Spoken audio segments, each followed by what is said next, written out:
Bonjour et bienvenue dans le podcast du Human Factor. Je m'appelle Alexis Eve et tous les mercredis, je vais à la rencontre des startups les plus véloces pour rentrer en détail dans les bonnes pratiques RH qui leur permettent de faire du facteur humain un levier de croissance plutôt qu'un risque. C'est-à-dire que Vianney, François et moi, donc mes deux associés et moi-même, on a mis 300 € chacun, 330 € chacun. Le Human Factor, ce n'est pas qu'un buzzword. C'est aussi le nom de notre premier livre. Les clés de l'alignement entre associés, d'une organisation adaptée ou encore de la bonne relation à son travail. The Human Factor, c'est 100 pages de retour terrain des plus belles startups et de bonnes pratiques actionnables. Si vous voulez en savoir plus, allez tout simplement sur www.yaniro.co/book, B-O-O-K. On met le lien dans la description de l'épisode. Pour l'heure, je vous laisse avec l'invité d'aujourd'hui et vous souhaite une bonne écoute. Bonjour Guillaume, comment vas-tu ? Salut Alexis, ça va super et toi ?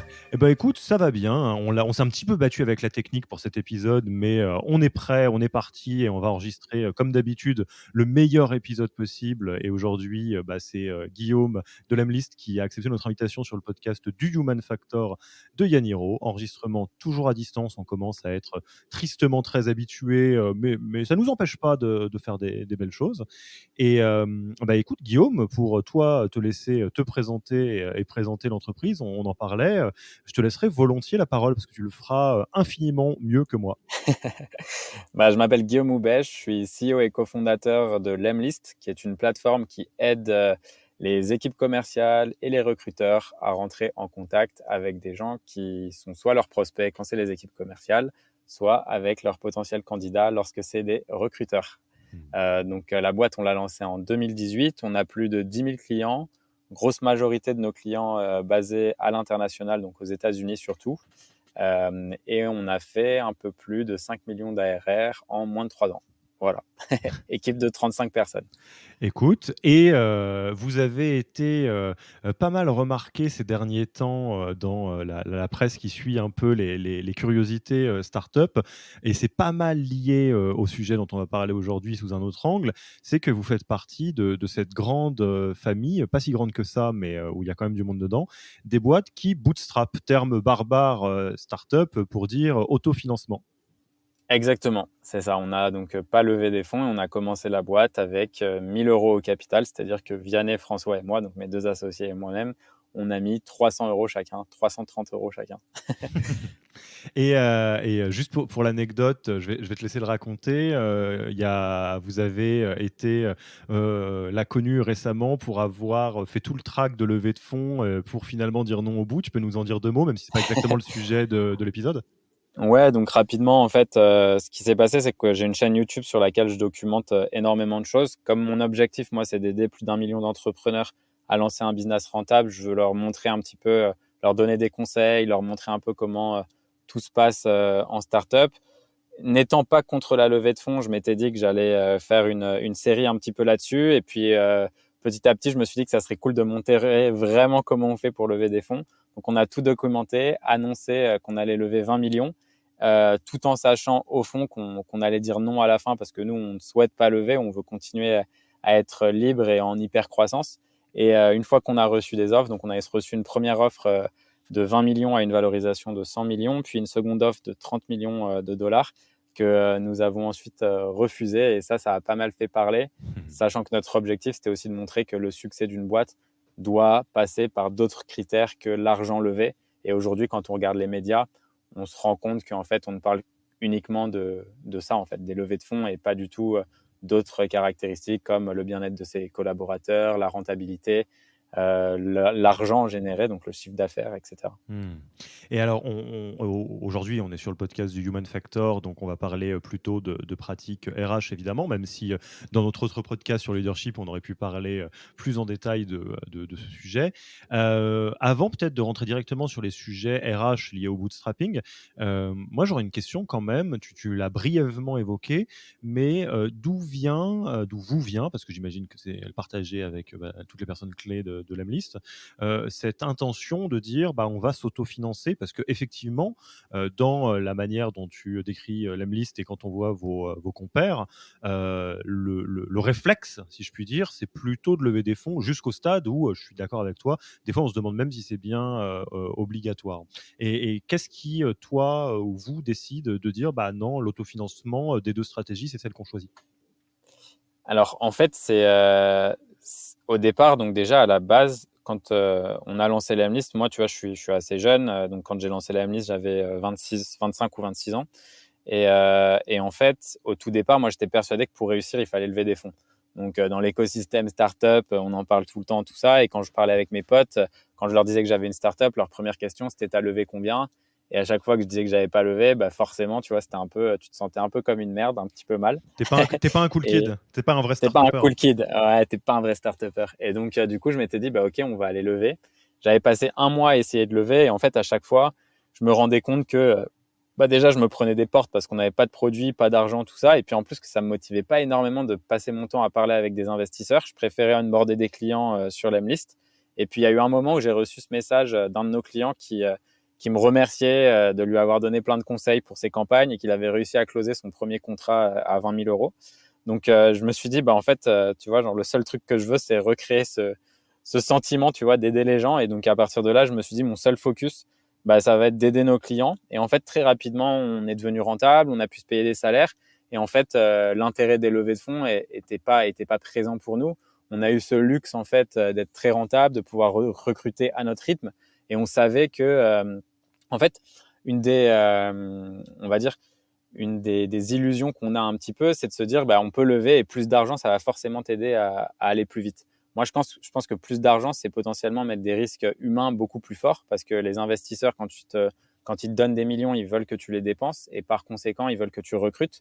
Sauf que je pense que pour que le recrutement se fasse bien, il ne faut pas forcément que ça se fasse à une vitesse incroyable. Et il faut prendre du temps sur ces recrutements parce que tu te trompes, surtout quand tu es comme moi, tu vois, un premier fondateur SaaS. Et donc, je voulais le faire tranquillement. Et surtout, on s'est rendu compte qu'en fait, on n'avait pas besoin d'argent. Tu vois, aujourd'hui, avec le cash qu'on fait, on pourrait faire recruter plus de 60 personnes.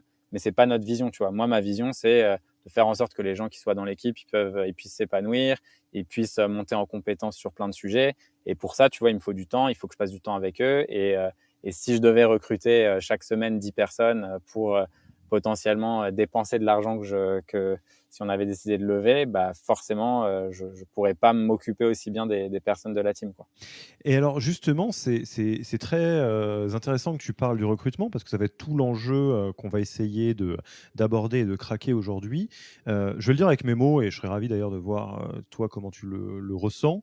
Mais il faut pas se leurrer, dans l'écosystème startup français, mais à plus forte raison à l'international, 95 des bonnes pratiques que tout le monde connaît, partent du présupposé que vous êtes en train de lever des fonds ou que vous allez lever des fonds. C'est la position par défaut. Et il y a un certain nombre de choses qui sont totalement valables parce que, on est dans un track de lever le fonds, qui sont un peu différentes, quand on est dans une trajectoire, de bootstrapping. Et c'est un peu ce qu'on va essayer de voir ensemble, un petit carnet de bootstrapping sur la partie people, la partie humaine, Ouais, et se dire, bah, toi, alors, tu n'as pas forcément toutes les comparaisons de toutes les configurations de start-up, mais pour autant, j'imagine qu'une bonne partie de tes collègues fondateurs, fondatrices, il y en a un certain nombre qui a levé et que globalement, tu as dû faire toi-même ton marché sur des choses que tu avais vues à gauche, à droite et finalement la réalité, à quel point elle s'appliquait pour toi ou pas pour l'Emlist ou pas. ouais, Et clairement. du coup, l'objectif là, c'est de prendre sous les différents angles, recrutement, culture, etc. Comment est-ce que cette variable de départ d'être en position bootstrap plutôt qu'en position levée de fonds vient changer les choses. Donc, par quoi on commence là? Tu as attaqué par le recrutement, peut-être qu'on commencerait par là, non? Ouais, ça roule.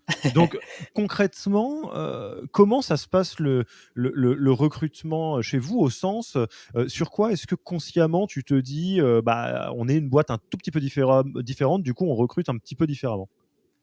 Alors, en fait, nous, déjà, on fait vraiment nos recrutements. Enfin, il y a des choses qu'on reprend évidemment dans les bonnes pratiques du recrutement et on pourra en parler plus tard.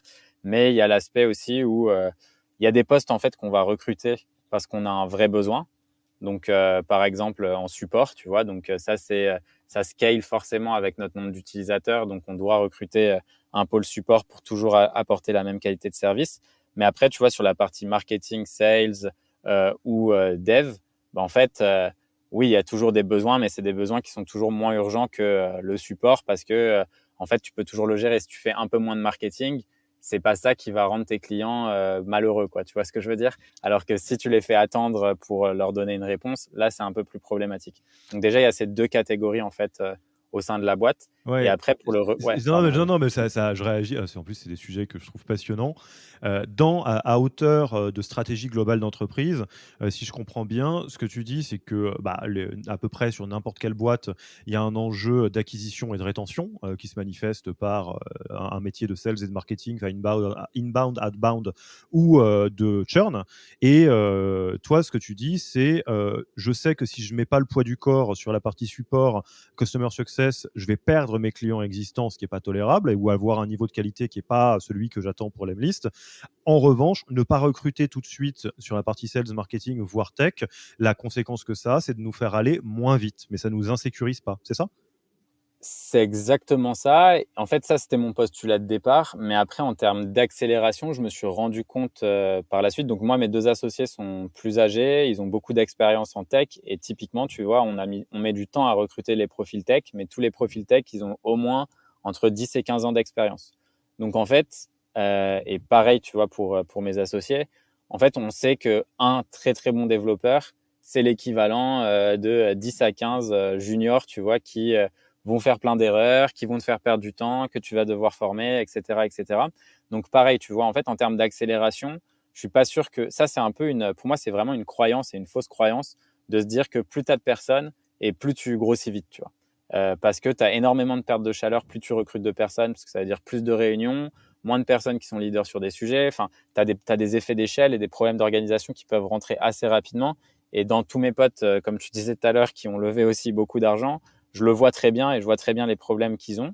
Et c'est pour ça aussi que, tu vois, sur des postes marketing ou sales, où typiquement, donc, nous, quand on a dépassé le million d'ARR, en fait, on te conseille en général de prendre des gens qui ont beaucoup plus d'expérience. J'ai pas du tout fait ça. J'ai pris que des gens qui avaient pas beaucoup d'expérience, mais la grosse envie d'apprendre, de se dépasser et qui étaient super motivés et amoureux du projet.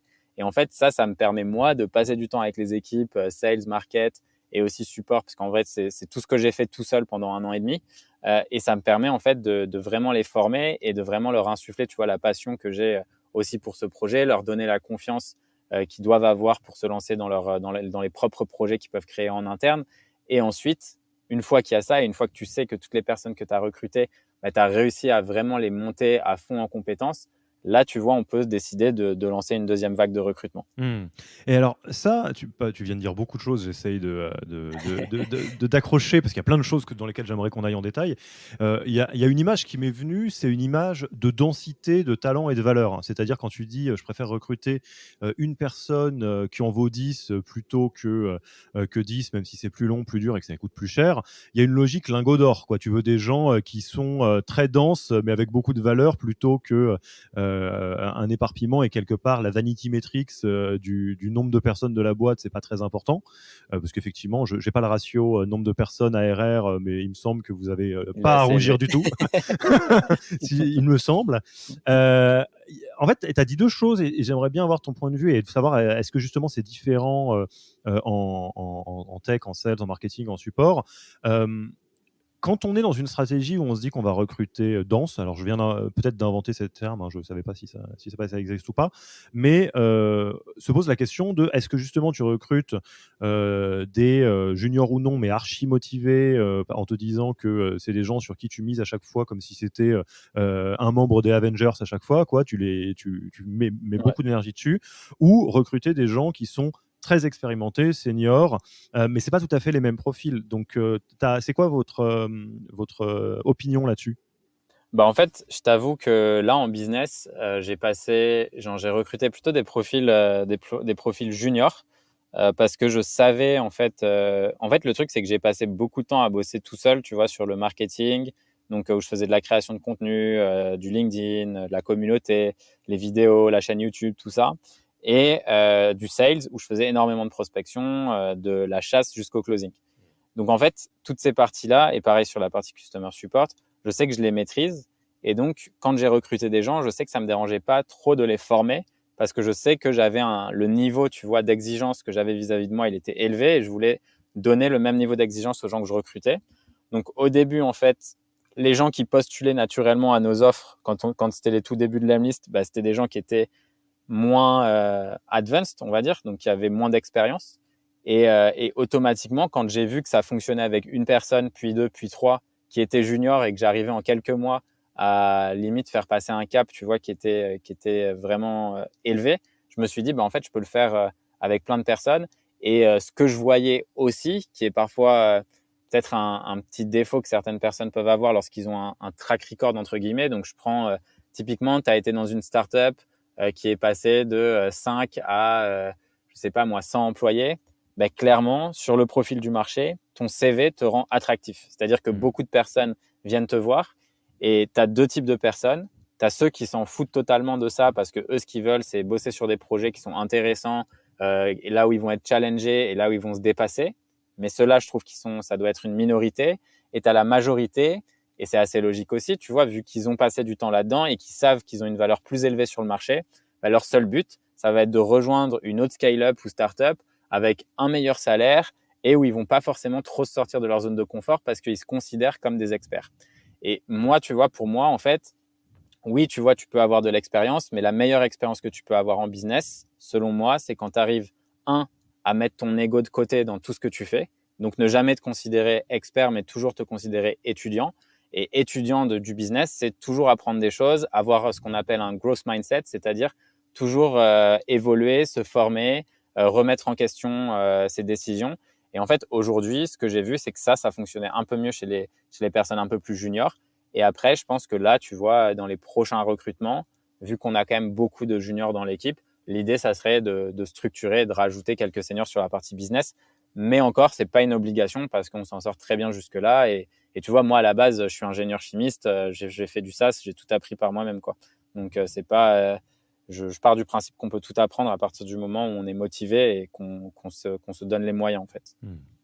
Et du coup, d'un point de vue, très pragmatique, tes associés et toi, comment est-ce que vous alors à la fois au niveau, amont et aval, comment est-ce que vous arrivez à monitorer cette approche de dire, voilà, on veut que des archipépites, est-ce que, il y a une question de budget de recrutement qui est entre guillemets, «bien dessiné» en amont et que vous préférez, payer 2 fois plus quelqu'un qui est 2 fois meilleur, ou quelque chose comme ça? Et d'autre part, une fois qu'on dit ça, j'imagine que se pose immédiatement la question de la performance. C'est-à-dire il faut des personnes, qui soient performantes et donc il faut, à la fois mesurer leur capacité à être performantes et puis leur donner les moyens, de grandir, pour justement se développer, hein, être dans un peu la logique Avengers plutôt que, armée où il y a plein de monde dedans. Comment vous vous organisez là-dessus? Donc sur la partie recrutement et budget, je t'avoue qu'on fonctionne plutôt à l'opportunité. Mmh. C'est-à-dire que là, par exemple, si on a des gens qui postulent et qui ont un profil ultra intéressant, on va quand même les rencontrer. On va passer du temps avec eux. Moi, je network aussi beaucoup avec des personnes en growth, en marketing. Donc, tu vois, j'ai une vision un petit peu large des gens avec qui j'aimerais bien potentiellement travailler aussi. Donc, je reste en contact avec ça. Tu vois, tu fais un peu ce qu'on va appeler, je sais pas, du nurturing, mais bon, c'est pas vraiment, c'est pas vraiment du Même nurturing. logique. Ouais, c'est cultivation de relations, quoi, tu vois, et voir un peu si les planètes s'alignent à un moment ou non. Et après, dans les gens qui postulent de façon spontanée, bah, si on voit des profils qui sont très intéressants, on va les recruter direct avec ou sans budget. En fait, on ne budgète pas vraiment, vu qu'on sait que, bah, comme je te disais un petit peu tout à l'heure, aujourd'hui, tu vois, avec le profit qu'on fait, on pourrait recruter peut-être 60, 70 personnes en CDI. On veut juste pas le faire parce que c'est pas en fait nécessaire pour nous. Donc en vrai, le budget, c'est jamais un problème. C'est plus le talent et le type de personnes qu'on veut recruter et dont on a besoin en fonction des projets qu'on veut faire. Donc, sur la partie dev, bah, tu vois, après, pour la partie monitoring, bah, franchement, quand tu commences à bosser avec quelqu'un en dev, tu vois très rapidement déjà s'il s'adapte ou pas, s'il est très bon ou pas. Et en market et en sales, c'est la même chose. En sales, bah, tu as des objectifs avec chiffrés, donc ça va vite. Et en market, bah, de ce côté-là, je suis pas trop mauvais. Donc, en vrai, j'arrive à spotter les gens qui sont bons ou pas très bons, quoi, tu vois. Et du coup, pragmatiquement, parce que c'est effectivement, au-delà de la mesure de la performance, se pose la question du coup, est-ce qu'il y a un niveau d'exigence qui est très élevé? En fait, voilà, je vais même retourner ma question autrement. Je me demande dans quelle mesure vous êtes dans un paradigme où il y a un niveau d'exigence qui est très élevé, qui fait que quand tu, rentres et restes chez Lemlist, c'est que globalement tu as été trié sur le volet parce que toi, tu as un niveau d'exigence de toi à toi qui est élevé et du coup tu sais, qu'est-ce qui est attendu pour telle ou telle, fonction et virgule ou est-ce que c'est ce fameux cas de figure qu'on a vu chez pas mal de jolies boîtes dans lequel, vu que tout le monde est bon, par nature vous recrutez que des gens hyper bons? Ça se fait un peu mécaniquement quoi, le talent attire le talent. Ouais, ça clairement on le voit et on voit aussi, tu vois, dans les entretiens qu'on peut faire, soit, tu sais, on envoie un peu des questionnaires de feedback ou autres, tu vois, aux équipes, de façon anonyme, et on voit clairement qu'un des points ultra positifs, c'est ça, en fait. C'est que tout le monde se sent intellectuellement ultra stimulé et challengé dans la boîte. Parce qu'il y a un niveau d'exigence qui est élevé et donc du coup, ça attire aussi des personnes qui ont cette envie de se dépasser, d'apprendre énormément et on a, en fait, dans nos process de recrutement, on essaye de faire en sorte de prendre des gens qui ont un profil un peu entrepreneur, dans le sens où ils vont être honneurs et décisionnaires sur des sujets spécifiques. Et en fait, chacun des jobs aujourd'hui qui est occupé par les gens, enfin, tu vois, des postes, quoi, en vrai, occupés par chaque personne, il n'y a pas vraiment de fiche de poste, dans le sens où même si tu as une ligne de conduite par rapport à ta mission. Donc, un sales, bah oui, il va devoir faire des rendez-vous clients et closer. Mais en vrai, à côté de ça, on laisse toujours, on va dire, entre 25 et 30% du temps pour faire autre chose. Donc, autre chose, ça veut dire se former, ça veut dire tester d'autres choses, ça veut dire faire peut-être un autre canal d'acquisition. Je te donne un exemple très concret. Simon, dans l'équipe, lui, tu vois, pour lui, c'était important. Il a fait vachement de sales. Il est très, très bon. Il est monté en compétences ultra rapidement. Il devient très, très bon en outbound et tout. Pour lui, c'était important de, passer du temps sur LinkedIn. Donc, on a mis en place tout un système pour l'aider à construire sa personal brand, poster des posts qui sont de plus en plus percutants, tout ça. Et donc, après 7-8 mois, il fait des posts à plus de 200 000 vues, tu vois. Ça, c'est un Mmh. premier point. Et ça génère quoi? Ça génère que Simon, il est souvent interviewé. On l'invite sur des webinars. Il peut discuter, il fait des présentations, il donne parfois des cours dans des écoles. Et donc, tu vois, tout ça, techniquement, c'est pas du tout un truc qu'un sales devrait faire, quoi. Enfin, tu vois, Ouais. sur une fiche de poste classique. Mais en fait, du fait qu'on laisse un pourcentage de temps pour la formation, le test, tout ça et l'évolution, ça permet en fait d'avoir ce type d'ouverture. Et ça, on essaye de le faire globalement sur chaque poste. Et alors, ouais, on a parlé un peu du recrutement, on pourrait encore, explorer, mais là, je te propose de faire une petite bascule sur le développement RH du coup. Tu Ouais. viens de dire un point clé, tu as dit, laisser du temps pour former et j'imagine, mais tu m'arrêtes si ça fonctionne un peu différemment, que dans une logique de bootstrapping, et d'essayer d'avoir la meilleure équipe avec le plus petit nombre dedans, plus ou moins, ça Ouais. veut dire aussi que vous misez fort sur chaque membre de l'équipe pour qu'il grandisse, extrêmement fort. Comment ça se manifeste ça chez vous? Ouais, alors en fait, il y a la formation, elle vient essentiellement donc la partie tech, c'est un peu différent parce qu'ils ont tous beaucoup d'expérience, mais après Vianney et François, c'est vraiment des tueurs donc tu vois, enfin Vianney, c'était, le représentant et l'ambassadeur d'un framework, en JavaScript donc en fait, il est vraiment brillant et François, idem, c'est 2 frères, tu vois? Donc ils sont très, très forts et du coup, même des gens qui ont 15 ans d'expérience, bah, ils arrivent à les challenger et les faire monter en compétences et après sur la partie business, en fait, je passe du temps quand les personnes arrivent dans l'équipe pour leur donner du feedback. Après, tu vois, j'ai aussi Vouk qui est notre Head of Growth qui, lui, tu vois, bah, en fait, il est devenu Head of Growth parce qu'il était notre premier employé, donc c'était logique, tu vois, il était Head of Growth de 1 au tout départ, même si en vrai, son poste au départ, c'était plus, on va dire, bras droit, tu vois, donc je Mmh. passais beaucoup de temps à le former, à l'aider à monter en compétences, tout ça. Et là, du fait que j'ai un petit peu moins de temps aussi pour l'aider à gérer toute cette partie, bah, typiquement, un truc que je vais faire, c'est là, on a pris un coach externe qui vient et qui va l'aider à monter en compétences pour atteindre ses nouveaux objectifs de Head of Growth qui sont plus sur l'aspect managérial, etc. Donc, quelqu'un qui vient d'extérieur pour l'aider à monter en compétences. Mais globalement, en interne, donc soit on a ce sujet où on va faire venir quelqu'un de l'extérieur, soit on a le sujet où en interne, on a déjà énormément de connaissances, donc on fait en sorte de tout partager. Ça, c'est le deuxième point. Ou le troisième point, c'est en fait, ça fait partie des KPI qu'on donne aux gens. C'est-à-dire que dans chaque département, tu dois rencontrer, enfin tu dois, c'est ce que je donne aux gens à faire. Après, s'ils ne le font pas, bon, ça peut dépendre des mois, tu vois, mais ils doivent rencontrer 5 personnes qui sont en dehors de leur network. Donc, ça les aide à utiliser Lemlist parce qu'ils font de la prospection, du coup, mais pour faire du networking.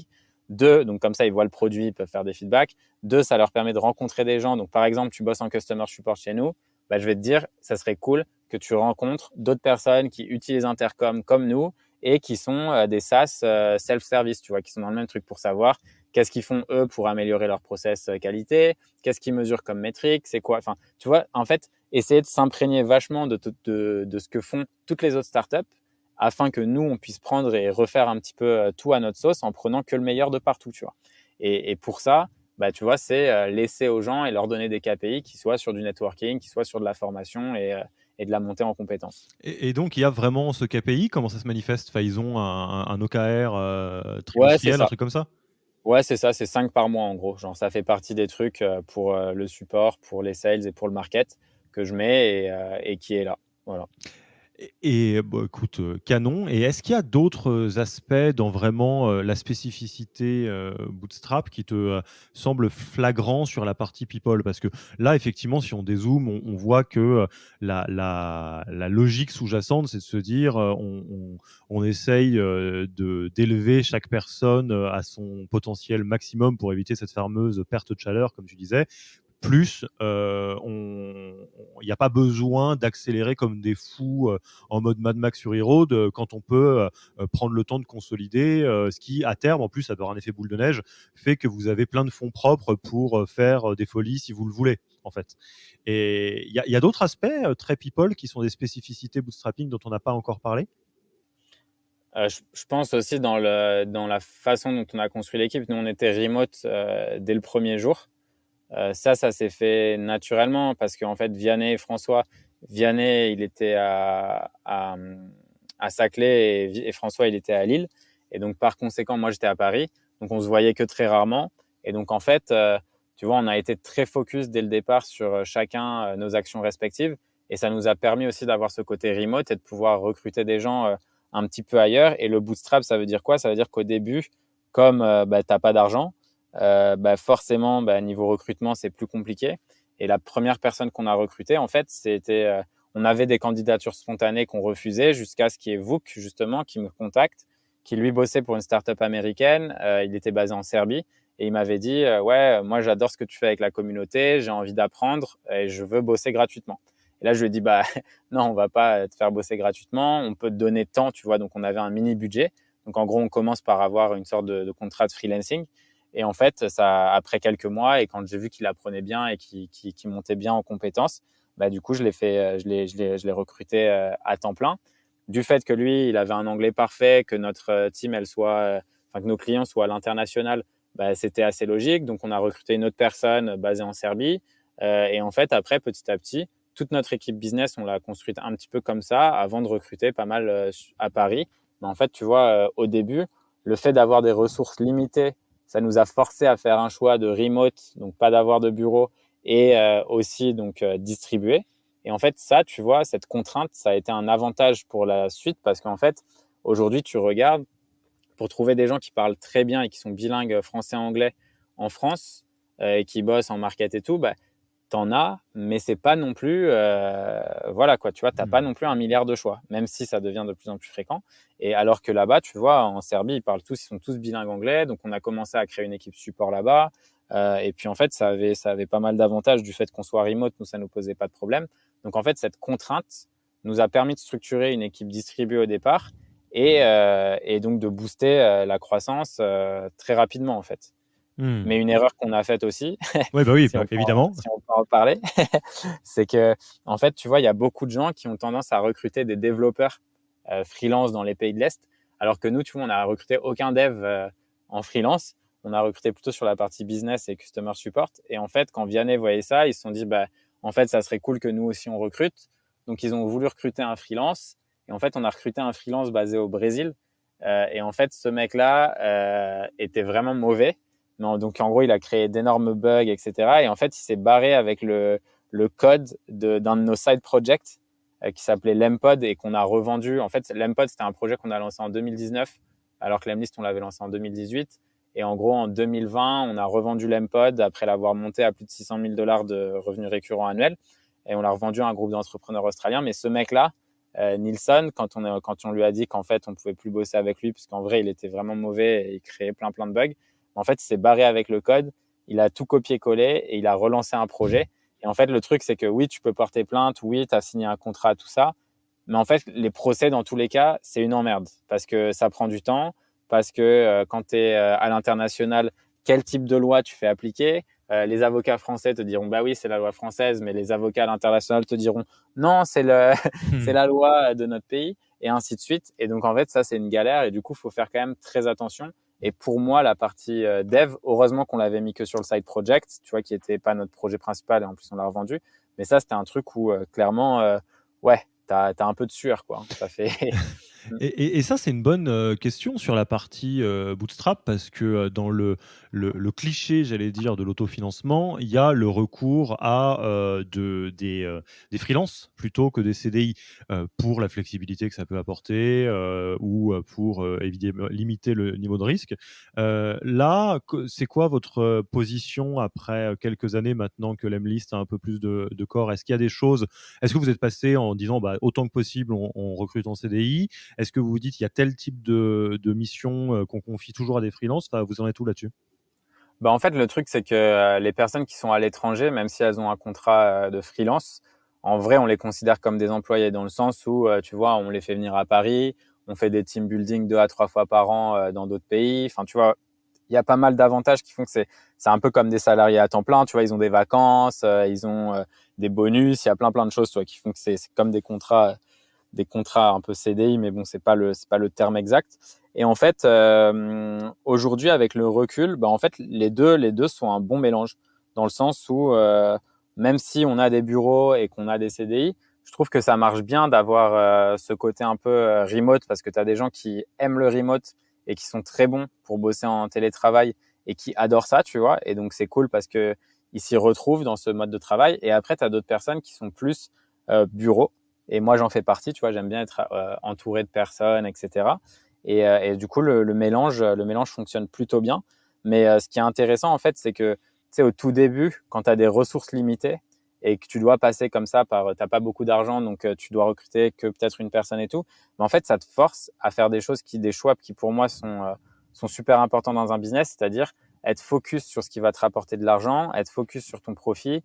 Tu peux pas tout faire, tu n'as pas une infinité de choix.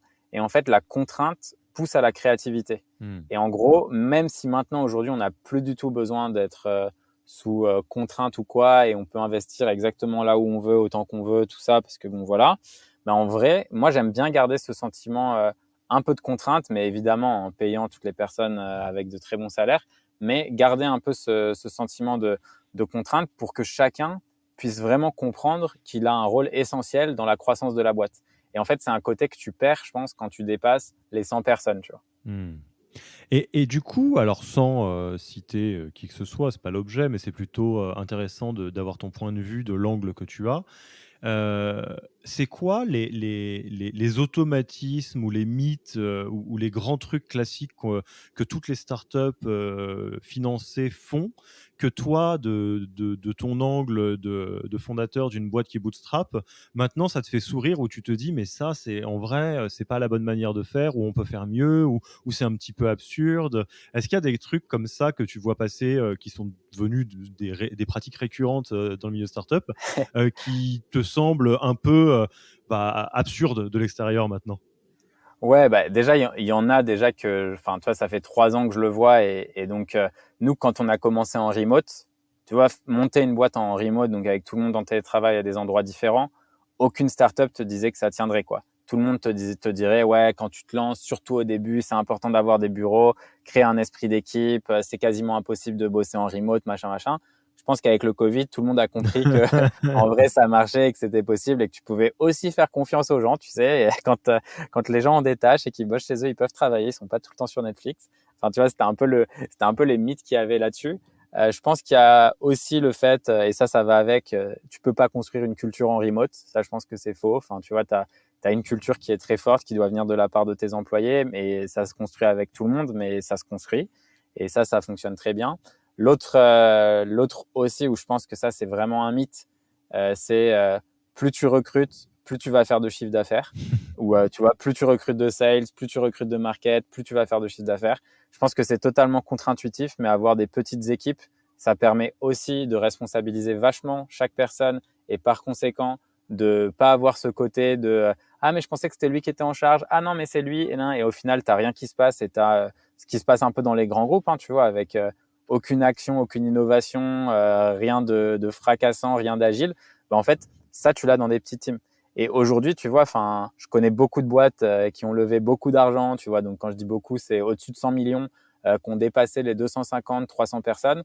Quand je vois le cash qu'ils font par rapport à nous, je me dis, on est très, très, très, très, très bien. Ouais, ouais, non, mais Genre, vraiment, tu vois. Et du coup, en termes, soit, et c'est pas qu'une question juste d'efficacité, revenu par employé, parce que bon, même si ça, là-dessus, on est à des années-lumière de la plupart des boîtes qu'on levait, c'est aussi le côté ARR, donc revenu récurrent annuel total, versus nous, ce qu'on fait. Et tu vois, et tu as des boîtes, franchement, qui ont levé énormément. Et en fait, moi, je te dis, et je te le dis honnêtement, hein, si j'avais reçu, je sais pas, 1 ou 2 millions dans les débuts de l'Emlist, je pense que j'aurais pas du tout fait les mêmes choix. En fait, avec beaucoup d'argent, tu as plus de choix. Et plus de choix, ça veut dire que forcément, tu vois, tu t'éparpilles. Et quand tu t'éparpilles, tu te concentres pas forcément sur les choses qui ont le plus d'impact et qui sont les plus essentielles, tu vois. Et, ouais, c'est ce qui fait la différence. Alors, on sort un peu du côté people, mais où tu te dis, ah non, mais là, ce qu'il faudrait faire, c'est des grands 4x3 dans le métro pour faire tomber plein de clients parce que tu comprends X, Y, Z. Sauf qu'en vrai, ça coûte 15, 20, 35 000 balles de faire ça. Alors, du coup, vu que j'ai pas cet argent, je vais tabasser LinkedIn pour trouver mes premiers clients à la main, quoi. Ouais, c'est exactement ça, où tu vois, genre, je vais payer une agence 50K ou 100K pour tout rebrander, changer le logo, tout ça. Alors qu'en vrai, est-ce que ça change vraiment quelque chose? Oui, tu as un plus joli site. Oui, tes potes, ils ont vu que tu avais levé et tu es content et ça te fait mousser. Mais dans les faits, typiquement, en fait, tu vois, je te reprends un autre exemple. J'ai passé 18 mois solo à faire marketing, sales, support. Ce qui veut dire que tous les jours, même plusieurs fois par jour, j'étais qu'avec nos clients. Je faisais que parler à nos clients, j'écrivais du contenu qui intéressait les gens, je faisais tout pour bien les comprendre et faire en sorte qu'ils soient le plus successful possible. Quand je vois des entrepreneurs qui lèvent des fonds, ils me disent quoi? Le premier truc, c'est ah, je vais recruter un sales. Ah, je vais recruter un gros hacker. Ah, je vais recruter. Et en fait, ils recrutent des gens pour faire des choses qu'ils n'ont jamais faites. Du coup, comment est-ce que tu sais que ton sales il est bon et qu'il est performant? Comment est-ce que tu sais que ton market a bien compris la proposition de valeur? Comment est-ce que tu sais? C'est sûr que oui, tu peux leur faire confiance et c'est important de leur faire confiance, mais en fait, si tu l'as jamais fait toi, tu auras toujours ce côté un peu incertitude. Et il faut pas oublier que quand tu te mets à lever des fonds, en fait, tu deviens aussi un peu un financier. C'est-à-dire que toi, ton objectif, c'est tout le temps d'avoir les métriques qui soient clean pour aller relever, parce que très rarement, les boîtes qui lèvent des fonds se disent j'ai fait un seed et après, c'est fini, tu vois. C'est j'ai fait un Hmm. seed, mais je prépare ma série A dans 12 mois, ce qui veut dire que 6 mois avant, il faut que tu la prépares, et ainsi de suite pour la série B, puis C, puis D, et c'est un peu, tu perds vachement, je trouve, le côté business qui pour moi est essentiel pour la croissance de ta boîte. Ouais, c'est rigolo en t'écoutant, mais je mets ça comme une ouverture parce que c'est un sujet plus global de Bootstrap. En fait, ça me fait penser aux pratiques qu'on peut trouver dans un milieu d'entrepreneurs qui est totalement différent du milieu startup. C'est le milieu des infopreneurs. Donc, toutes les personnes qui montent des business, qui peuvent d'ailleurs avoir mauvaise réputation, Ouais. mais de formation en ligne, de dropshipping, de choses comme ça, qui se revendiquent un peu de la philosophie de la semaine de 4 heures, où finalement, effectivement, si on caricature à gros traits, et c'est toute l'essence du bootstrapping, il y a un focus sur la construction et la rentabilité avant un focus sur la croissance, qui est la base du milieu startup. Mais c'est rigolo parce que l'Emlist, en tant que tel, est dans l'univers startup, les deux pieds dedans, mais avec une mentalité qui me semble assez proche du milieu infopreneuriat et semaine de 4 heures. Je sais pas ce que tu en penses. Ouais, ouais, c'est clair. En fait, c'est vrai que la partie infopreneuriat, c'est comme tu le disais, tu vois, c'est connoté de façon très négative parce que t'as ce côté où on se moque un peu. Nous, on se moque un peu chez nous aussi, tu sais, on va t'apprendre à faire de l'argent sans avoir d'argent. Et Ouais, tu sais, genre, exactement. un peu ce La côté-là, tu question, elle sais, est le vite mec. répondue, tout ça, tout ça. Voilà, c'est ça. Mais après, c'est vrai que globalement, ça reste des gens qui sont des très petites équipes en général quand ils bossent, qui vendent des formations et qui font de l'argent. Enfin, tu vois, tu as Stan Leloup, par exemple, qui a sa chaîne YouTube. Eux, ils ont une équipe de 4-5 avec Marketing Mania. Ils doivent pas être loin, je crois. Ils font pas mal de cash. Et en vrai, voilà, tu vois, c'est simple. C'est chacun est focus. Ils ont bien réparti qui fait quoi. Et ça reste, tu vois, très orienté business. Et ils se disent pas, on va lever des fonds pour recruter 100 personnes. Ils pourraient recruter plus de personnes, mais ils savent que c'est pas ce dont ils ont besoin, tu vois. Ouais, non, mais je pensais exactement à Stan, typiquement. Enfin, c'est le bon exemple, je Ouais, pense. c'est un bon exemple, quoi. Écoute, je pense qu'on a fait un bon tour là et qu'on pourrait passer tranquillement à la fin de l'interview. Déjà, où est-ce qu'on te retrouve? Alors, où est-ce qu'on te retrouve? Il y a l'Emlist, il y a toi et il y a toi en tant que ce que tu apportes au plus grand nombre par ta chaîne YouTube. Où est-ce qu'on renvoie les gens qui nous écoutent? Alors, si vous avez des questions ou autres, vous pouvez toujours me contacter sur LinkedIn. Donc, mon profil, c'est g. Et ensuite, pour Instagram ou YouTube, c'est Guillaume Moubèche. Et après, pour l'Emlist, lemlist.com. Allez, parfait. On mettra tout ça dans la description. Quelles seraient les ressources que tu recommanderais aux auditeurs, aux auditrices qui nous écoutent? Sachant qu'on a parlé pas mal de remote, et pour ceux qui sont intéressés par ce sujet, il y a des très bonnes ressources sur le blog de Basecamp, mais surtout sur le blog de Zapier. Donc Zapier, gros outil SaaS qui s'est construit totalement en remote. Et en fait, ce qui est intéressant, c'est que chaque année, ils publient un peu leur carnet de bootstrapping d'ailleurs, où ils expliquent un peu tout ce qu'ils ont fait. Et leur équipe maintenant, je crois qu'il y a 300 ou 400 personnes, enfin peut-être encore plus maintenant, 400, 500. Et donc chaque année, tu vois un peu leur organisation, comment ils grossissent, tout ça, et ce qui a changé, leur challenge. Donc c'est assez intéressant, beaucoup de learning, beaucoup d'apprentissage. Donc je recommande ces deux blogs. Et tu connais un peu la tradition du passage de flambeau. L'idée, c'est de pouvoir rencontrer des gens extrêmement intéressants par le biais de personnes intéressantes. On a à peu près les mêmes KPI que tes équipes, où on essaye de rencontrer le plus de monde possible à l'extérieur. Qui est-ce que tu aimerais qu'on rencontre pour un prochain épisode du podcast Human Factor, donc plutôt RH en startup? Et ce serait quoi la question que tu aimerais que je lui pose de ta part? Alors, je vais dire Kevin Duchier qui bosse maintenant chez Germinal, qui avant était au marketing chez Toucantoco, mais qui est DRH maintenant.